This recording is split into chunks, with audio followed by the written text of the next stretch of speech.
अस्सलाम वालेकुम। आज मैं आपके साथ ढाबा स्टाइल चना दाल की रेसिपी शेयर कर रही हूँ। बहुत अच्छी बनती है और पराठे और अचार के साथ इसको खाएं तो बहुत ही मज़ा आता है। तो सबसे पहले तो मैंने 1.5 कप चना दाल ले ली थी और उसको मैंने 2 घंटे के लिए भिगो दिया था।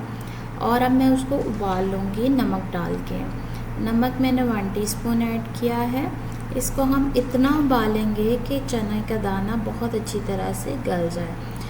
अब यहाँ पे हम इसका मसाला रेडी कर लेते हैं। उसके लिए मैंने यहाँ पे ऑयल लिया है तकरीबन 1/4 कप, क्योंकि लास्ट में हम इसमें मक्खन भी ऐड करेंगे तो वो फिर बड़ा अच्छा सा फ्लेवर आता है मखनी दाल जैसा।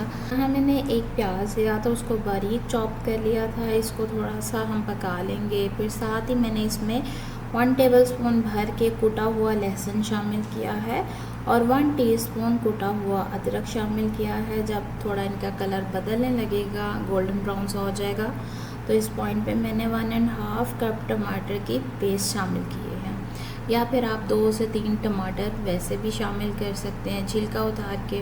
अब साथ ही यहाँ पे मैं कुछ मसाला जात ऐड करूँगी, जिनमें है 1 टीस्पून नमक, 1 टेबलस्पून लाल मिर्च पाउडर, हाफ़ टी स्पून हल्दी जाएगी, 1 टीस्पून सूखा धनिया पाउडर, 1 टीस्पून ज़ीरा, 1 टीस्पून गरम मसाला पाउडर, 1 टीस्पून अचारी मसाला किसी भी ब्रांड का ले लें, इसका फ्लेवर बहुत अच्छा आता है, और 1 टीस्पून काली मिर्च पाउडर, और इसमें थोड़ी सी अजवाइन जाएगी, 1 चुटकी ले लें या 1/4 टीस्पून ले लें।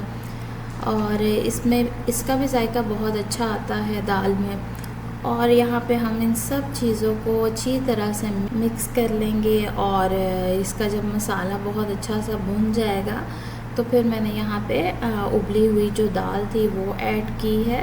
दाल तकरीबन पकी हुई है। ये दाल रोटी के साथ खाई जाती है, तो इसको हमने मज़ीद नहीं पकाना, तो वो बिल्कुल मैश हो जाएगी और घुल जाएगी बिल्कुल।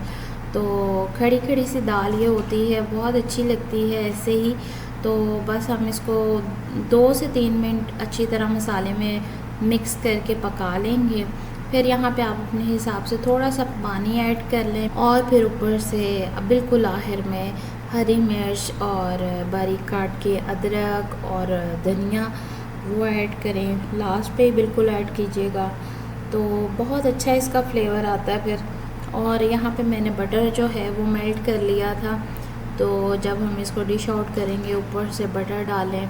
बहुत मज़े की ये दाल रेडी है। फिर आप इसको एक कुरकुरे से क्रिस्पी से पराठे के साथ खाएं, साथ थोड़ा अचार और सलाद भी हो, बहुत अच्छी लगती है। ज़रूर ट्राई कीजिएगा। वीडियो अच्छी लगी हो तो शेयर कीजिए। मुझे अगली वीडियो तक के लिए दीजिए इजाज़त। अल्लाह हाफ़िज़।